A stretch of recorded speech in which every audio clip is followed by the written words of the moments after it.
Morning and welcome back to Football League World TV. It's time for a midweek review show. Plenty of action in the Championship to get our teeth stuck into. I'm your host, George Dagless. Joining me this morning, George Harbey, Toby Wilding and Adam Jones. George, how are you getting on? Yeah, not bad. Busy one, but no, all doing well, thank you. Yeah, it's certainly been a less than quiet period in your neck of the woods. We'll get to that in a bit. Toby, how are you? Yeah, good, thanks. Enjoyed that midweek break. So I'm in a good mood this morning. Good stuff. And Adam, making your debut on Football League World TV. How are you this morning? Yeah, I'm very good, thank you. And it's good to start off with a Reading win. So yeah, absolutely perfect. Perfect timing. You're coming in this morning. Reading getting a good win. We'll get to that later on. But first of all, we're going to have to start with Nottingham Forest.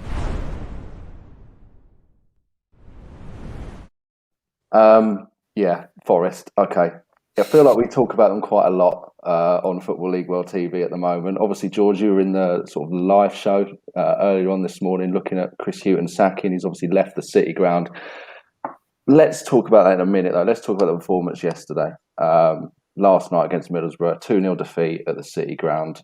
Looking at some of your tweets, you're obviously there live. It kind of suggested to me that it was another sort of disjointed Forest performance and really Middlesbrough never really got that much of a challenge from the home side. Do you think that's fair to say? Yeah, definitely. A case of same old, really. I think the biggest frustration amongst Forest fans, it was, there was very little in the game. And there was, apart from a clinical Andras Sporar finishing the first half, I thought Forest were okay, spectacular, solid, spectacular. Had a lot of the ball, but didn't create anything with it. And then second half again, they start the halves off brightly, and then one lapse of concentration, and then the opposition go and score. The second goal just sums up. I don't know if you've seen it, but it sums up what has been a bleak start to the season for Forest. A simple back pass, a heavy touch by the goalkeeper, and Onel Hernandez will score the easiest goal of his career, and Borough will claim the easiest win of their season. So it was inevitable that, Hughton would go after that because, for so long now, Forest have looked, lifeless in midfield. They don't create any clear-cut chances at all, and they look short of ideas and a bit of creativity going forward. Yeah, I think it's probably fair to say the nail was firmly in the coffin when most of the ground started seeing sacked in the morning. Obviously, it was getting reported last night, being confirmed this morning.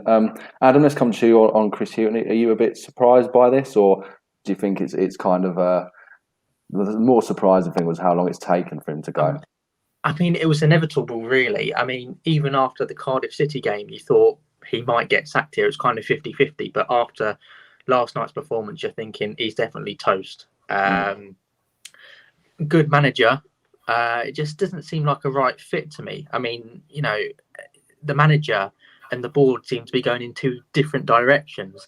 So I kind of feel sorry for Chris Hughton in a way, and I also feel sorry for the fact that the recruitment was also so late in the summer. I mean, it got to a point where they'd only recruited Ethan Horvath, and they needed more, and they needed a centre forward, a proper centre forward, and they didn't get one. So I kind of feel sorry for Chris Hughton in a way, massively. But I thought it was inevitable. I mean, 1 point in out of a possible 21, it just wasn't good enough really at all with the tools that he still had at his disposal with Zinchenko and Garner and those types of players. He needed to be getting more, from the games, especially, Cardiff City. He should have got, more than he did. And you could also argue Middlesbrough as well. He should have been getting a point or three.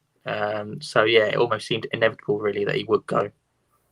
Toby, what have you made of this news this morning? And where do you think Forest need to go from here in terms of replacing Hughton and obviously getting themselves out of trouble because they're right at the bottom of the Championship table at the moment?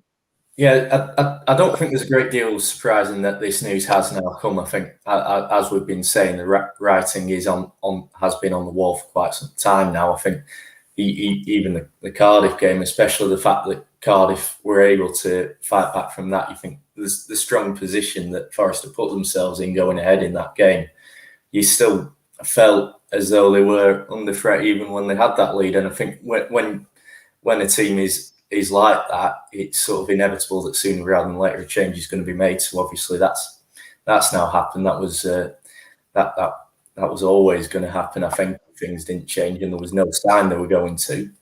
As for where they go from here, I think it's got to be quick. They need to move quickly now. I think that's absolutely vital with the position they're in. I mean, they're already 5 points adrift, is it, at the bottom of table now, or 5 points from safety. So, I mean, after just 7 games, they can't allow that gap to get much bigger for much longer. So definitely they need to get someone in quickly. In terms of who that is, I think there was originally reports about Chris Wilder and John Terry being interested in the job. I think Terry's lack of experience would have made him a huge risk for a club in their position. Wilder, I think with his record, could have been appealing, but sort of the reports we're hearing now is it's more going to be sort of a more modern manager, for perhaps want of a better phrase, which when you sort of look at the squad, couldn't make sense. It is, with maybe the exception of the 2 centre forwards and Graven and Taylor, it's largely a young team, so you can understand why they might want someone who's got a track record of working with young players. And I think possibly the name Steve Cooper's being thrown about, and he would obviously fit with that, not only in sort of the record he has in working with young players, but also what he's done in the Championship before with Swansea. I mean, he took them to the playoffs 2 seasons in a row when they weren't really fancied to do that. So coming in to a side like Forest, who are really underperforming at the minute, might well be the sort of team that suits Cooper as much as it does Forest themselves. Just finally on Forest, George. Obviously, Dane Murphy's in there now. He's been tasked with sort of revamping the situation there. Do you think as well, Forest has gone through quite a few managers now. Do you think something else needs to give? It's not just the managers that are clearly the issue at Forest. Do you think there are other areas that need more assessment than are getting right now? Well, yeah, I mean, he was brought in the summer, and he's still trying to right Forest wrongs from, the last season, 2 seasons, 3 seasons. Forest, it's no secret they spent so much money, not just on second managers, but bringing in players. They've brought in I think it's something like 70 new players in 5 seasons or something like that. And, you look at last season's recruitment as well. They spent a 3-year deal on Arialta, who's meant to be on big wages. He's been shipped out on loan to Charlton, which kind of sums up the recruitment strategy from the last 3 years. So, the club are trying to, he's been public about it. They're trying to, reduce the age of the squad, reduce the size of the squad, and target a younger, model of players, 26 and under. And I think now, if you bring in a manager like Steve Cooper, for instance, Chris Hughton and Dane Murphy were never going to get on. Never. They're 2 very different characters who see the game differently. So bringing in a progressive coach and a young progressive coach like Cooper, who wants to improve young players and kind of go on that, direction with them, I think it'd be a good appointment. But I think he said in the programme the other day, Dane Murphy, that it's going to take 2 to 3 transfer windows to fully embed our philosophy. So there might be a bit of pain before gain, as they say, for Forest fans. Certainly could be. Dan Robbins has got in touch. He would certainly like Steve Cooper to arrive at the City Ground. We'll have to see if that happens. Right, let's move away from all things Forest. There are 23 other teams in the Championship. We're going to get on to 2 more of them now. We're going to talk Reading's win over Peterborough.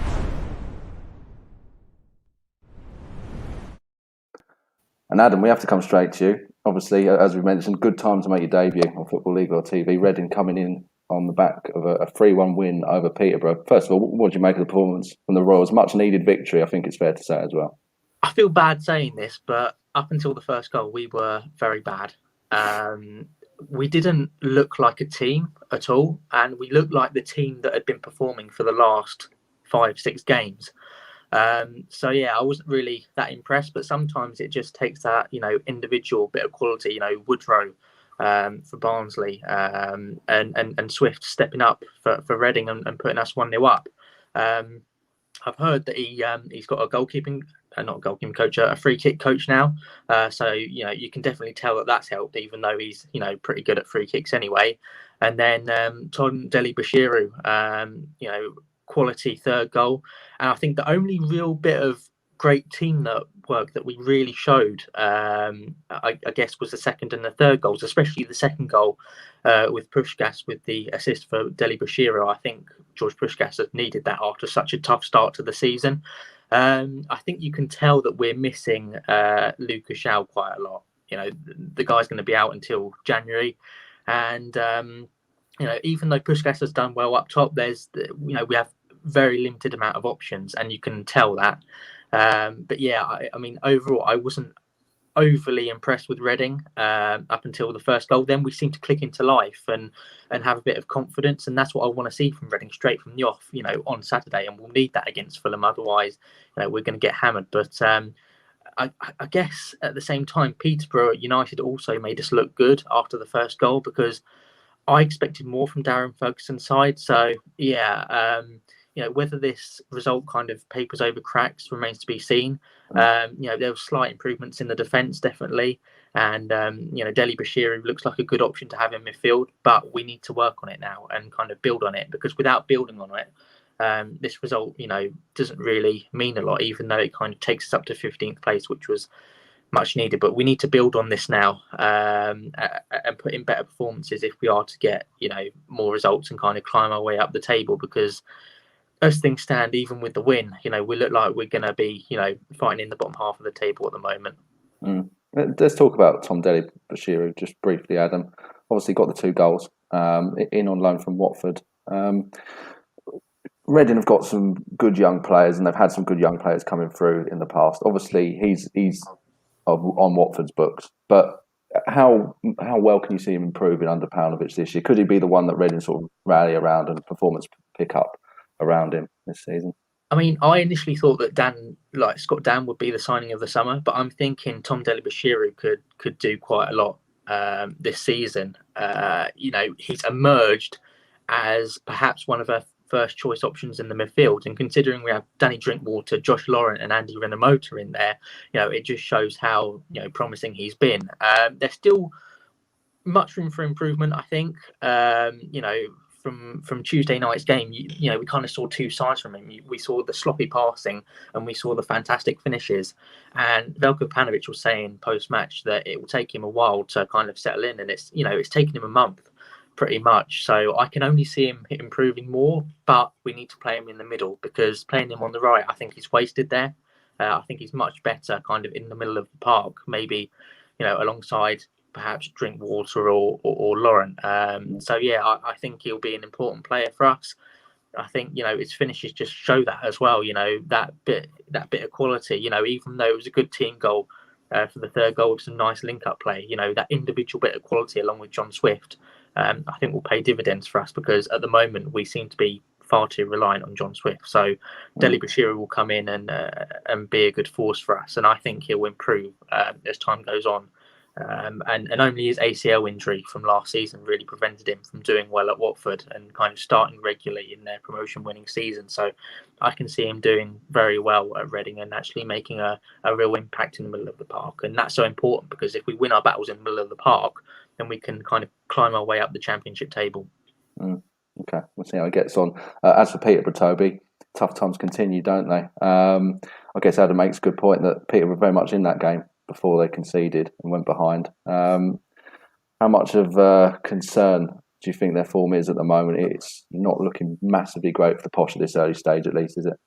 No, not at all. It's I think it is obviously a massive concern. I mean, any team coming up to the Championship is going to have to adapt, and right now they've just not done that at all. I mean, going back to what Adam was saying about the situation that Reading have found themselves in, Peterborough could almost have seen this as an opportunity. I mean, they've missed a couple now. Preston as well at the start of this 4-game losing run they're on at the minute. Just looking at their results, were another one who could potentially have been a chance for Peterborough to get some points on the board with the position they were in at the time. And then, of course, Reading, as we've been saying, haven't been in the best of form coming into this one. So if you're going to stay in this league, then they have to take chances like that. And yes, the performance might have been good. They might have been in that game, but ultimately it's going to be the points that keep them in the division.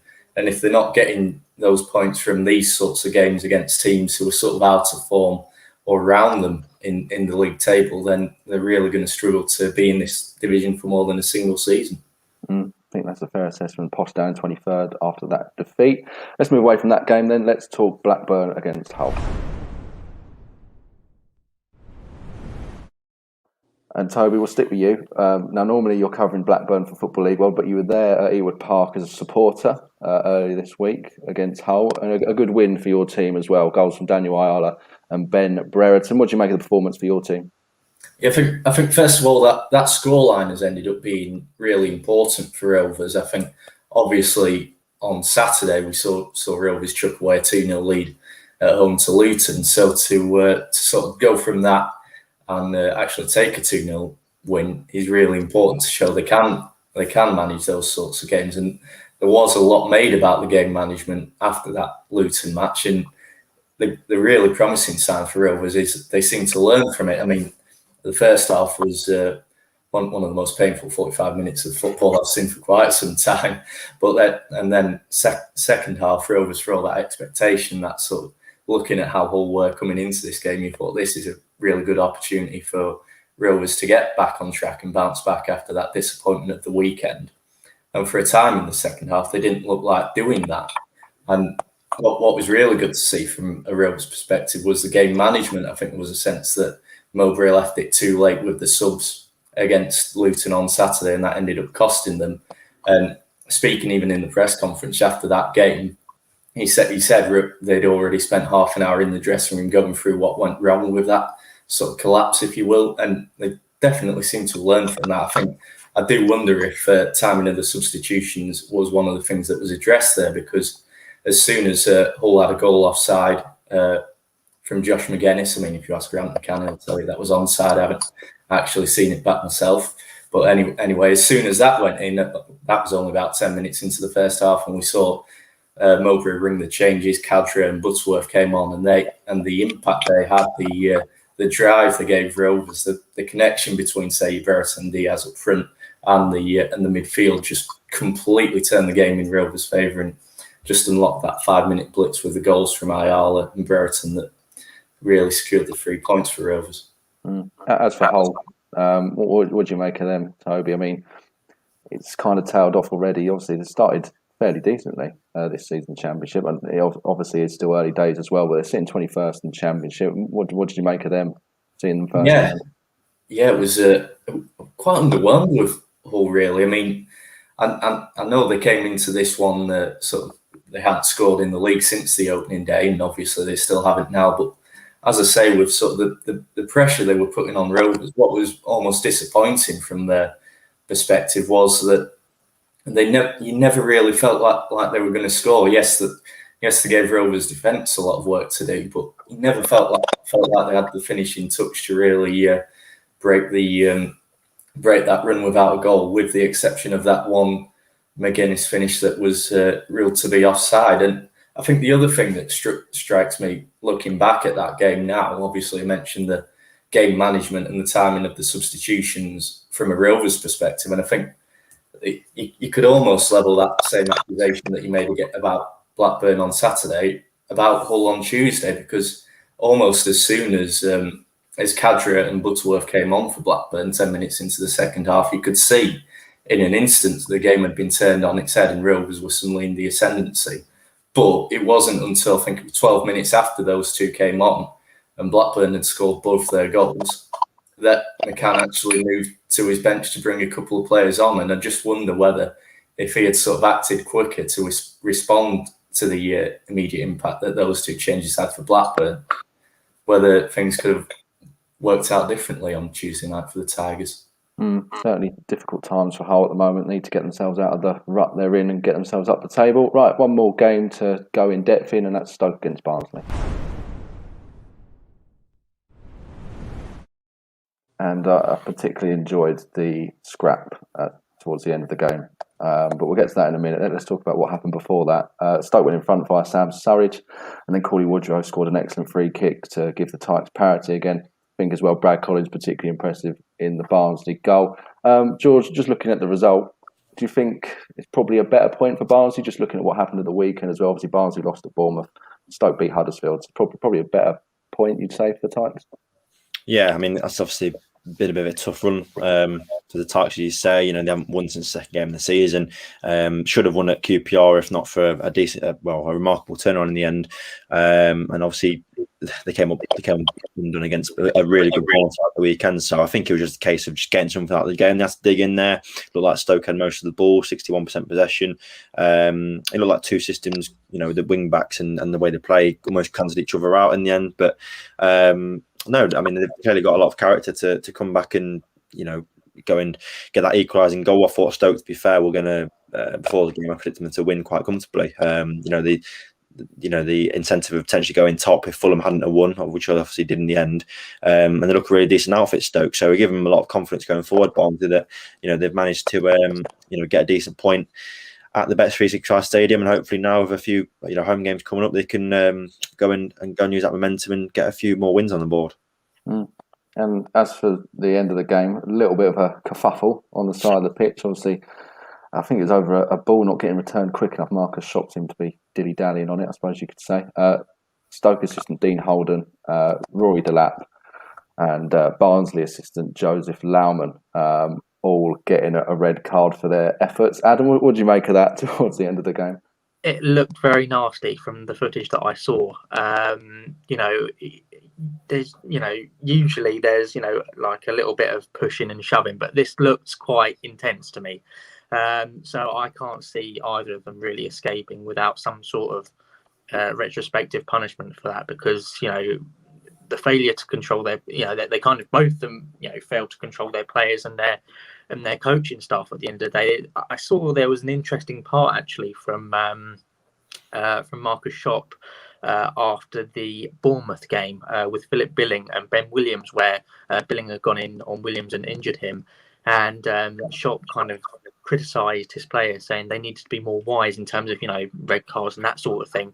So it was very interesting to see how they reacted to Tommy Smith's tackle and obviously the sending off and that. So I think they kind of, I don't know if I can condone it, but kind of wised up in a way, kind of to play to their advantage and to kind of adapt to the Championship. And I guess that Schopp has played a huge part in that, in that kind of thing. So yeah, it did look quite nasty. I think both sides were at fault, and I think both sides in the end will be punished for it, because it looked quite a nasty one, to be honest with you.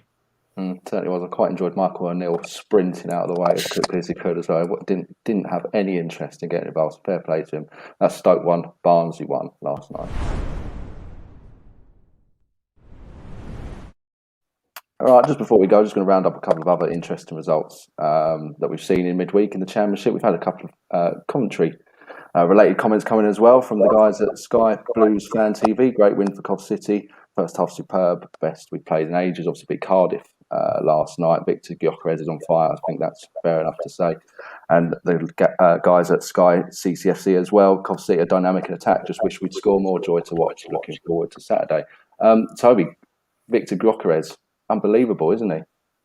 Yeah, he started the season brilliantly. I mean, just pulling up his record here now. I mean, you sort of looked at him. He spent the majority of last season in the Championship on loan, first with Swansea and then with Coventry. And I'm looking at his record across those two sides there. He got 3 goals in 30 league games between those two sides last season, and now 4 in 7 already for Sky Blues since making that move there permanent. Not to mention 2 assists as well. So it looks as though he's really found a club there that suits him and where he's settled well. And it's good to see a player like that who's got the potential really starting to finally unlock it. So it looks like he could be a big threat for Championship defences this season. Yeah, I think that's fair to say. Certainly seems to have found his mojo at Coventry. Elsewhere, Fulham went top, beating Birmingham 4-1, bouncing back in style from their Blackpool defeat at the weekend. George, impressive response from Fulham, I think. Yeah, I mean, no one expected them to lose at Blackpool, so they showed a lot of character. I mean, Birmingham is a tough place to go, and Birmingham at St Andrews this season have been, fairly impressive. Beat Derby fairly comfortably last time out. Lee Bowyer makes them usually a solid team to beat, but Fulham's quality showed, didn't it? Wilson, returning, and obviously Mitrovic scoring twice as well. So, it just shows that, when they're at it, they can beat anyone and pace anyone, because, to score 4 goals at Birmingham, it's no mean feat. So, no, I think Fulham, if they keep players like Wilson and Mitrovic injury free, they'll be right up there coming end of the season, as many expected at the start of the season.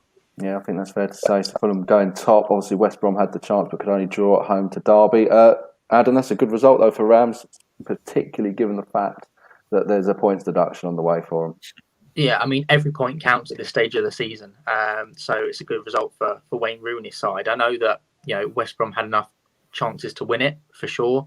But fair play to Derby for keeping a clean sheet, with the likes of Davis at the back. And they have that real experience at the back as well with, Davis, Jagielka, Stearman. So what they lack perhaps in, pace or other areas, they more than make up for in experience. And that could prove to be vital at the end of the season. I mean, it depends how many points they deducted as to kind of whether I think they'll stay up. But no, they've done very well, against the likes of Dean Garner and Grant and those types of players. I think, they did, extremely well and performed perhaps above expectations, considering what we were kind of expecting at the start of the season with their embargo and their, the lack of players that they managed to bring in. Even though they have managed to bring in, 5-6 players, they're still lacking in a lot of other areas. So I think their success will depend on, whether they can keep their players fit and what they can do kind of in January, and maybe even before that with free agents. We'll have to see with the EFL. But no, a fantastic point for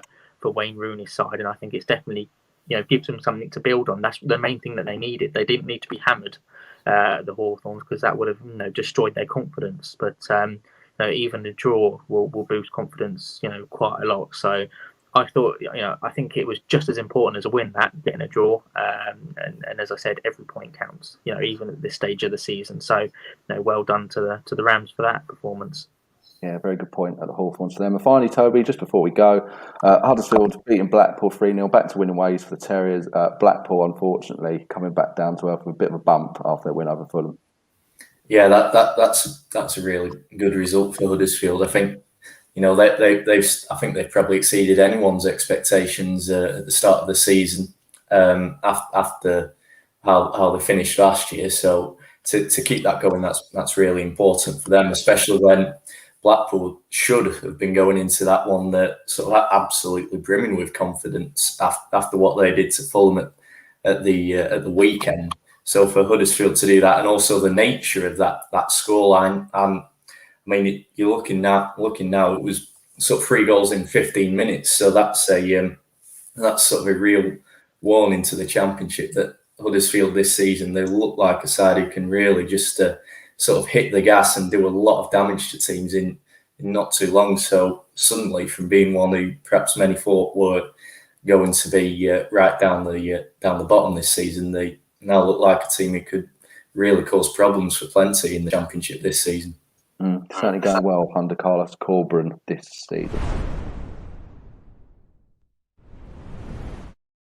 Right, that brings an end to this midweek review. Obviously, very Championship focused. Before we go, coming up on Football League World TV later on this afternoon, 2:30 FLW TV under the microscope. Even Huddersfield against Nottingham Forest preview show. George, you'll be on that one again, so you're earning your wages today, which is a nice change. And then later at 4:00, the Football League World TV regional roundup. It's the EFL London show. I'll be back for that one. I'm joined by Chris Thorpe and Ned Holmes. Adam, Toby, George, thank you very much for joining me this morning. Thank you as well at home for watching, and we'll speak to you very soon.